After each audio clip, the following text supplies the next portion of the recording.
So I decided to do my project on Devil's Tower because my family and I visited it back in 2006 when I was about 5 years old. Although I don't personally remember much from our visit since I was so young, I remember thinking that the tower was really cool, and I've always wanted to revisit it and learn more about it and how it formed. Since I have it, some of the video and pictures I'll show here will be from my family's visit in 2006. First, what is Devil's Tower? Devil's Tower is an amazing natural landmark in northeastern Wyoming. It is 50 million years old, though it was only exposed about 5 to 10 million years ago. It stands 867 feet tall, and its base has a circumference of about a mile. Devil's Tower has a ton of amazing cultural history surrounding it too, so I'll briefly share some of its significance throughout human history. First, Devil's Tower has been and still remains an important sacred landmark for Native American tribes living around it. It's called Bear Lodge and many other similar names by tribes because of mystical stories passed down about its origins. A couple of these stories are as follows. 2 little boys were chased by a bear and climbed onto a rock, praying to the Creator to save them. The Creator caused the rock to rise up, leaving the bear jumping up and scratching its side. An eagle flew the boys back to their home. A huge bear became infatuated with the Cheyenne woman. When the braves found out and went to fight the bear turned the woman into a she-bear. When the big bear chased the braves, they climbed on a rock and prayed to the Great Spirit, who made the rock grow to keep them safe. The big bear clawed wildly at the mountain, but was eventually killed. 7 little girls playing outside the village were chased by bears.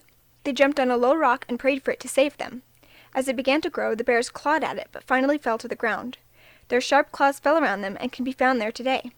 The rock eventually grew so high that the girls became the 7 stars of the Pleiades that rise over the tower in midwinter.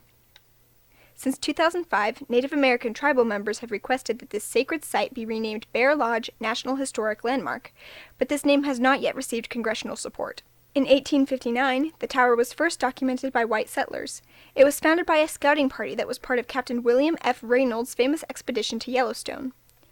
In 1875, it was given the name Devil's Tower by Colonel Richard Irving Dodge.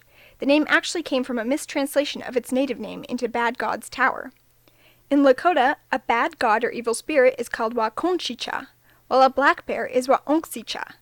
So you can see how one could easily be mistaken for the other to a foreign ear. Interestingly, when the proclamation that Devil's Tower was published, the apostrophe in Devils was accidentally left off, and this clerical error was never officially corrected, so it still remains Devil's Tower without an apostrophe today. On July 4, 1893, William Rogers and Willard Ripley made the first ever ascent of the tower using a series of ladders attached to wooden pegs in cracks between the columnar pillars of the tower. In fact, portions of the ladder can still be viewed from the base of the mountain, and one of the few memories I have from my visit was looking at the fragments of the ladder and imagining myself climbing all the way to the top. Come 1906, Devil's Tower became the U.S.'s first national monument under President Teddy Roosevelt. In 1941, George Hopkins, a parachutist trying to prove that it was possible to land on a specific target with a parachute, stranded himself on the summit for 6 days. The plan was to drop a long rope from the plane with him, and while he landed on the summit, the rope did not. The park rangers spent the next 6 days dropping blankets and supplies from the plane while trying to figure out how to get him down. Eventually, they rescued him, and he was tired, but otherwise perfectly fine. In 1952, Jan Kahn and Jane Schoecker made the first manless ascent of the tower. Jan had climbed the tower before with her husband Herb, but had received no credit, as tourists had asked Herb questions like, "How does it work? Do you climb up to a ledge somewhere and then haul her up?"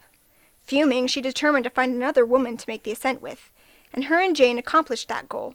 Finally, in 1977, Devil's Tower had a starring role in the Steven Spielberg film Close Encounters of the Third Kind, where it served as a landing site for an alien spacecraft. What is Devil's Tower made from, though?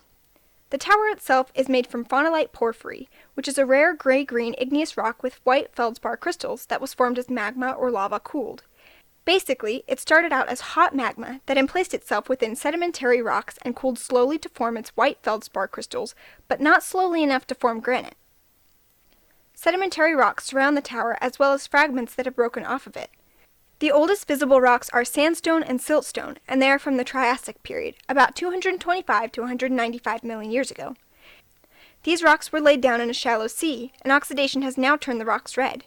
This layer makes up the Spearfish Formation. Above the Spearfish Formation is a thin layer called the Gypsum Springs Formation. It is made from white gypsum that was deposited during the Jurassic period, about 195 to 136 million years ago. Moving on upward, we come to the Sundance Formation, which is made up of two parts, the Stockade Beaver Member and the more superior Hulett Sandstone Member.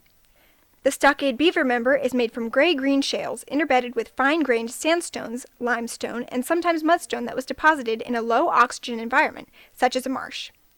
The Hulett Sandstone Member is made up of yellow, fine-grained sandstone that is remarkably resistant to weathering. This layer is what forms the unique and interesting vertical cliffs that surround the tower.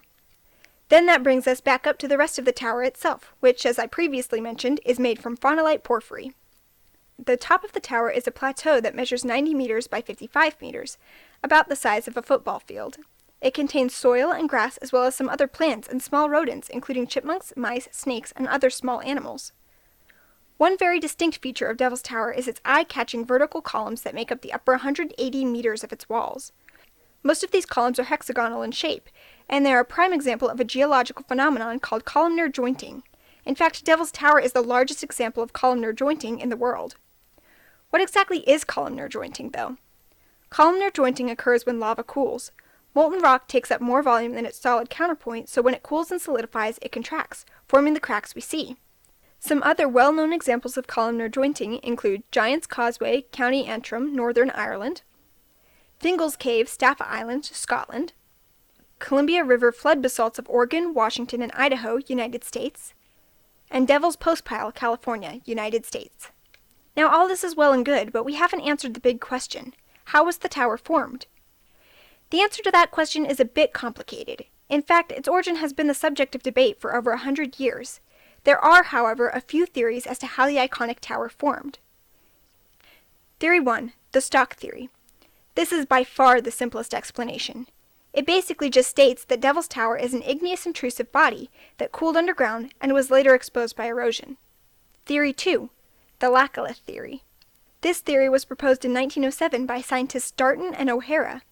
They claim that Devil's Tower is an eroded remnant of a laccolith. A laccolith is a large, mushroom-shaped igneous rock mass that intrudes between layers of sedimentary rock but fails to reach the surface. Generally, this intrusion forms a bulge in the sedimentary rock layers above.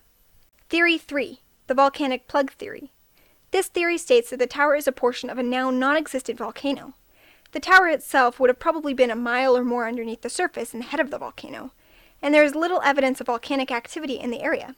There's no evidence of volcanic ash or lava flows or volcanic debris, but all the ash created from the volcano could have been eroded away. Lastly, there's Theory 4, the Mare diatreme theory.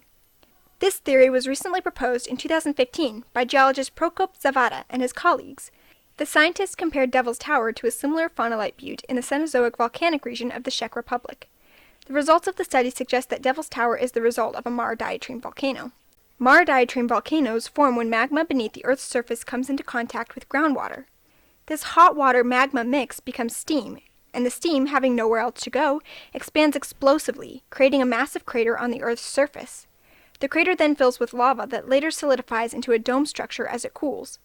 This study proposes that Devil's Tower is what today remains from the dome structure due to erosion.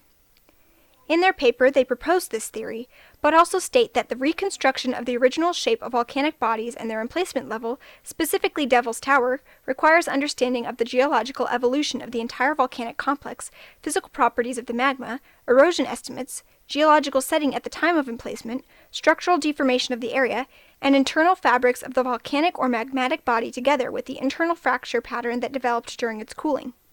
All theories center on the concept of erosion of another structure, but ironically, erosion is the reason we're left wondering how Devil's Tower formed, since it's erased all the evidence needed to come to any certain conclusion. So, all this understood, what's currently going on with Devil's Tower, and what will it look like in the future? Today, Devil's Tower remains a popular tourist attraction. You can go stargazing, hiking, camping, and climbing at and around this famous landmark. The tower still remains sacred to many Northern Plains Indian tribes, and it's still a part of their worship ceremonies. They leave colorful prayer cloths tied to the trees near the tower's base throughout the year, and the park asks that tourists refrain from climbing the tower during the month of June, so that the American Indian tribes can continue to hold their sacred ceremonies there. The environment surrounding Devil's Tower is home to deer, prairie dogs, rabbits, bats, red fox, bobcats, and much other wildlife. The tower is still eroding, and a few large rocks fall off its surface every year. These rocks can be seen surrounding the tower's base with blocks that have fallen from its upper part to form the majority of its talus. Certainly, Devil's Tower is smaller than it originally was, but it's hard to say exactly what it will look like in the future as time and weather continues to affect it. Thanks for watching, and be sure to visit the remarkable natural landmark that Devil's Tower is if you ever get the chance.